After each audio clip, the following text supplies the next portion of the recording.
Well, Congressman King, I want to thank you for joining us today here in Spencer as you travel around Northwest Iowa. So we appreciate you stopping in time of the Daily Reporter to visit with us a little bit. And a few questions, certainly lots going on, lots of things to talk about, especially associated with the Republican Party and presidential politics and all that good stuff. But I want to start asking you a little bit about this Iran nuclear deal. It's created a great deal of controversy, even within the president's own party. There have been some who took away from it. In your view, how will this deal impact America? Well, in the end, it puts us under the gun from a very nuclear-capable Iran down the road 10 to 12 years. I mean, the president has said, 99% of the world agrees with me. Where did he come up with a statement like that? He's made some wild ones, but that one strikes me as I can't find the 2% that agrees with him, let alone the 99% that agrees with him. And here's just a little bit of the history. If you go back to April of 2008, and I think we were doing an interview in this town about then. I happen to remember some of those discussions that took place, and I commented then on the president's position and on where he would be and what kind of celebration there would be if he were elected president. But in that time, he said, Mr. Ahmadinejad, he was just not yet a nominee and not even expected to be a nominee. Mr. Ahmadinejad, if you will unclench your fist, we will extend our hand. That was his statement that said, we're going to negotiate with Iran. Later on, elected president, he began negotiating with Iran in secret. And those secret negotiations were leaked out, the trial balloons went up, and over time they just morphed that into what turned into an agreement now that's been made relatively public. It's interesting that the president's characterization of that agreement is substantially different than what I would say is my characterization of it, or that of the ambassador to the U.S. from Israel, Ron Dermer, who spoke to a group I pulled together about 3 weeks ago, and he lays this out pretty clearly. That if we hold our ground now and keep the sanctions in place, Iran can scrape together just enough money to have nuclear breakout in 2 to 3 months, but without an ICBM to deliver it, but perhaps a missile that could reach Israel. That's what we could expect will happen. Their determination has been to build a weapon and a means to deliver it. But if we have President Obama's agreement, Iran gets $150 billion right off the bat. It's the same equivalent to their economy as compared to ours. That'd be like us receiving $7 to $8 trillion injected into our economy. So you have an idea about what that would do for the Iranian economy.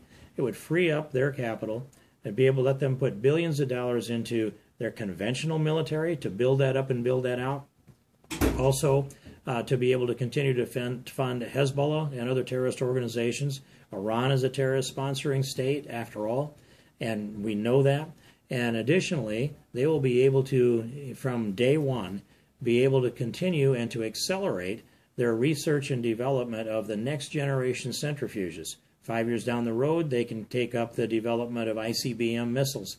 And by the end of 10 years to 12 years, according to Ron Dermer, and I agree, that instead of Iran having one, kind of an archaic, just barely possible nuclear weapon and not an ICBM to deliver it, they would have 100 weapons with 100 missiles that could deliver them to the United States. So what it means to the United States is maybe if they comply, which slows down the breakout of Iran's nuclear capability, but it paves the way, the agreement paves the way for them not only to be a more robust terror sponsoring state with a much larger military that can intimidate the Middle East region and influence Iraq as well as they have been as well. But also it sets the stage to, according to Ron Dermer, and I agree, virtually guarantee that Iran will become a nuclear power and one with multiple missiles. So think of ICBMs sticking up out of a desert along the Hormuz Straits, 100 of them sticking up rather than one little bomb that can't quite get delivered anywhere. That's how serious this business is. The House, I believe, will vote down the president's agreement. I expect the Senate will do the same. The president will veto it at that point. It will require a two-thirds majority for the House and the Senate to turn down this agreement.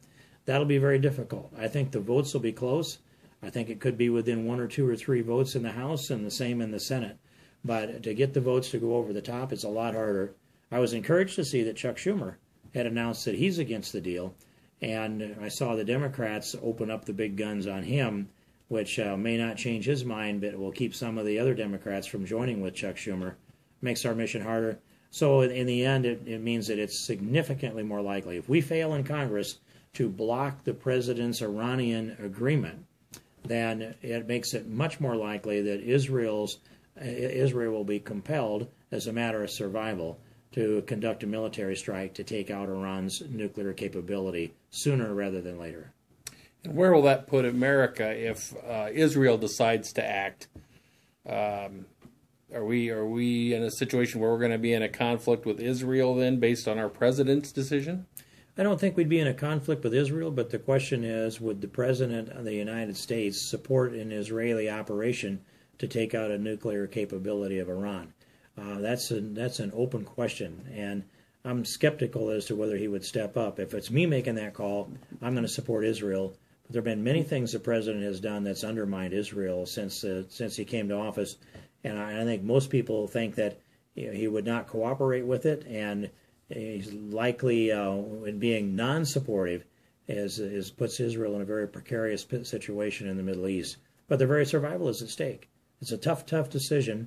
And so what I have said is to the ambassador to the U.S. from Israel that be prepared to bring Prime Minister Netanyahu to Congress when we get close to that vote. And he may have to go door to door, office to office, and do his best to turn the votes necessary so we can turn down the Iranian nuclear agreement. Is there any modification that could have been made to the plan that would have helped you to be more supportive of it? Or are you just against the idea of making this deal with Iran regardless of what the modifications might have been? Well, one might have been anytime, anywhere inspection. I mean, the White House declares that they have anytime, anywhere inspection, but when you read the deal, it comes down to what amounts to 24 days.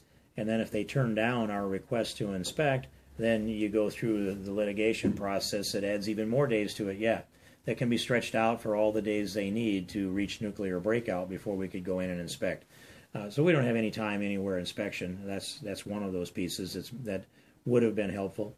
And I don't want to lift the sanctions until they give up on their nuclear program. So, and why would we? We put the sanctions in place to give a powerful incentive for Iran to stop their nuclear program.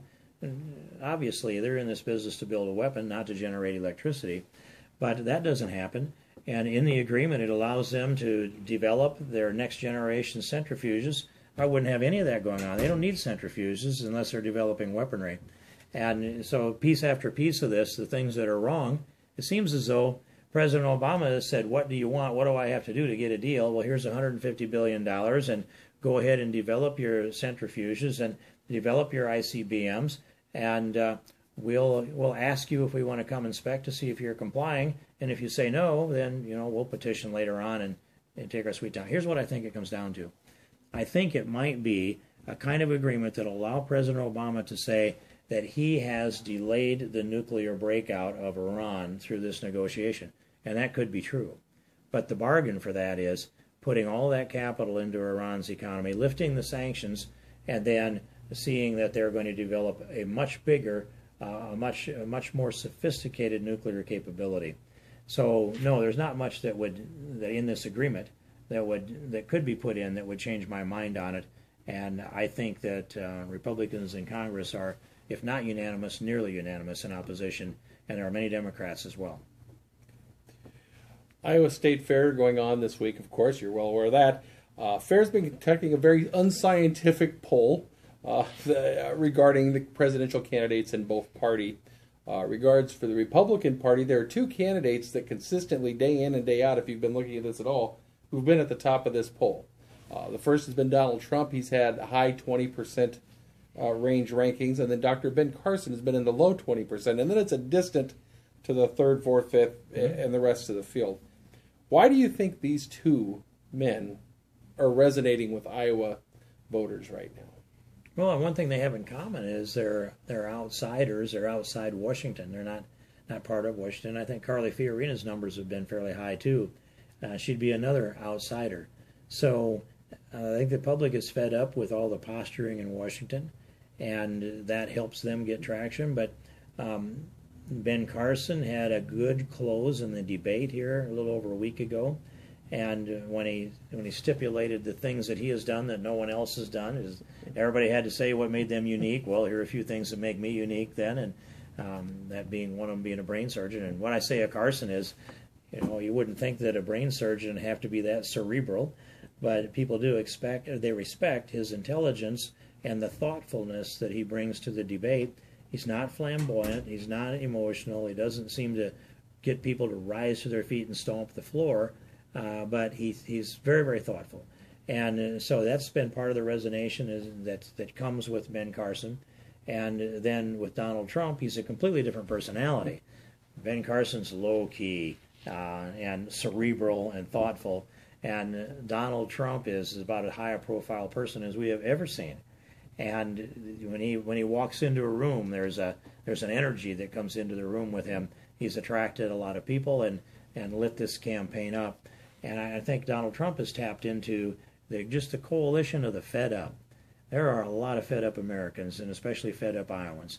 And so, he speaks to the heart of the people that want to be free, that want to be strong and want to be robust.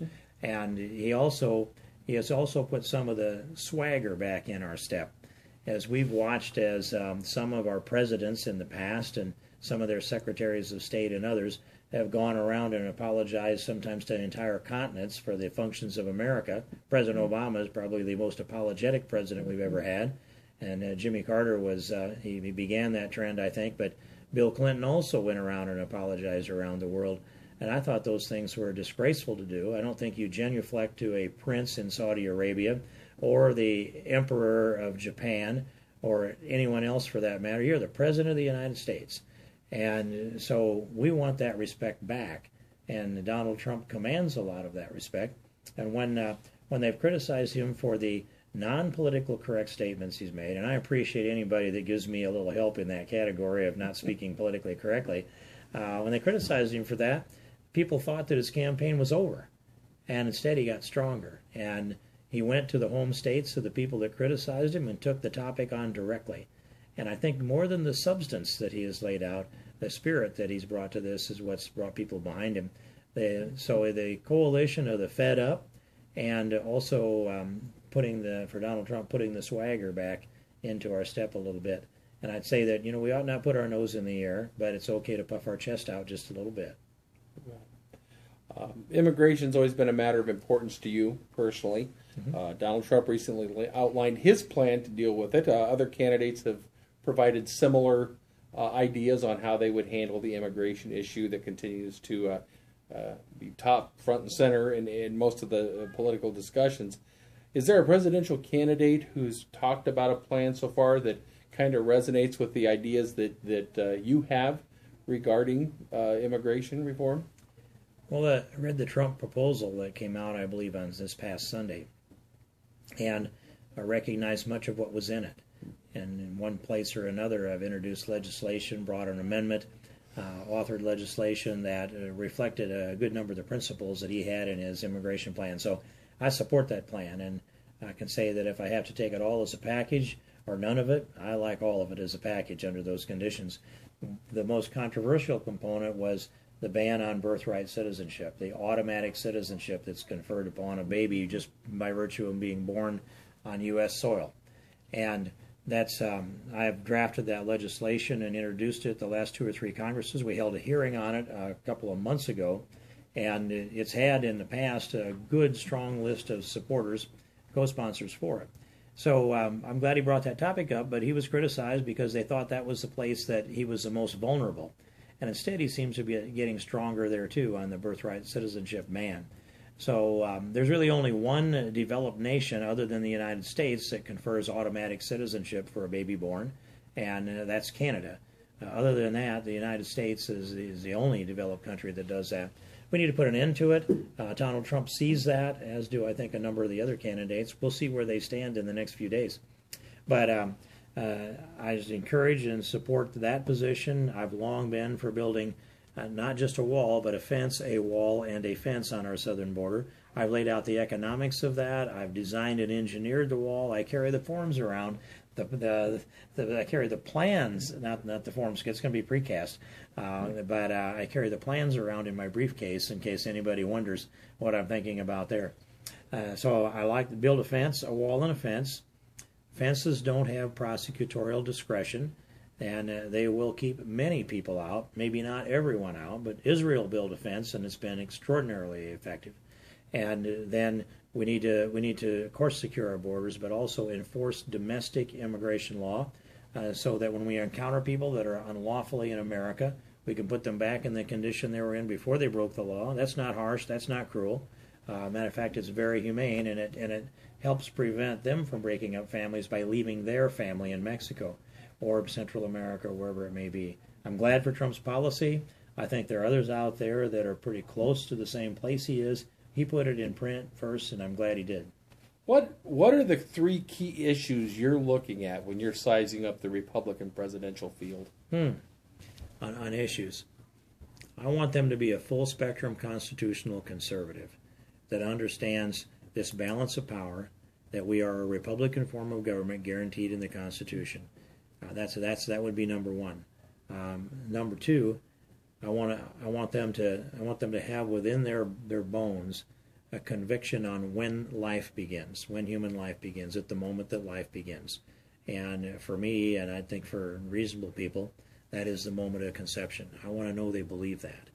And then the next piece of it is a strong national defense. I think we've gotten weaker and weaker in the world, and it's been woeful. I have to add a fourth one to it. That's a balanced budget amendment to the United States Constitution. Because certainly we're overspending. We haven't seen the books in about 160 days, but the national debt has gone up. We're well above $18 trillion today, we know. We don't know how much further that might be. And I believe if we pass a balanced budget amendment to the Constitution, the states will ratify it. It takes 38 states to ratify. When and if that happens, we'll start to get our spending under control again, have the discipline that we need as a country. There's no reason for the richest nation in the world to be running red ink all of these years that we have. Real quick, planning a visit to the Clay County Fair this year to meet with local constituents? I haven't missed it in a long time, and I hope I make it back to the Clay County Fair. I remember that I was on my way up here on September 11th, 2001, and we schedule it every year. So it's the best county fair in America. There is no doubt about that. It's better than many of the state fairs that are out there, I hear. I haven't seen all of the state fairs. So I just encourage people to come out to this Clay County Fair. It gets better every year, and it's been the best for a long time. Well, it had one of the best debates we've ever hosted out there a few years ago, and you were certainly a participant in that. So that was a dynamic night out there. Now that you bring that up, that was it was one of those things that if you were in the middle of the arena, it wasn't always as enjoyable as it might have been to be a spectator, though, Randy. I imagine not. I had a pretty comfortable seat where I was at, though. So. But I remember the dynamics of that, and the people that came in. It was a great night, and it was a packed house. It was. There was standing room in the back, and let's see. And we were competing with an Iowa State-Iowa game, if I remember, on that night. It was actually right after that. Oh, yeah, okay. It was right after that. You shifted from the game to the debate just seamlessly then. Yeah, and it was. They lost some people, gained some people, and it was a packed house in that ballroom. That's right. People came in to watch the Iowa State-Iowa game in that same room. Yeah. And then we transitioned into a debate. Yeah, worked out beautifully. But we went from sports to politics, and that happens, doesn't it? And nobody was injured in the process, and that's a very good thing. So, yes. Congressman, always a pleasure to visit with you. Thanks for stopping by, and look forward to seeing you hopefully at the Clay County Fair. I hope so too. We're looking forward to it. Thank you, Randy.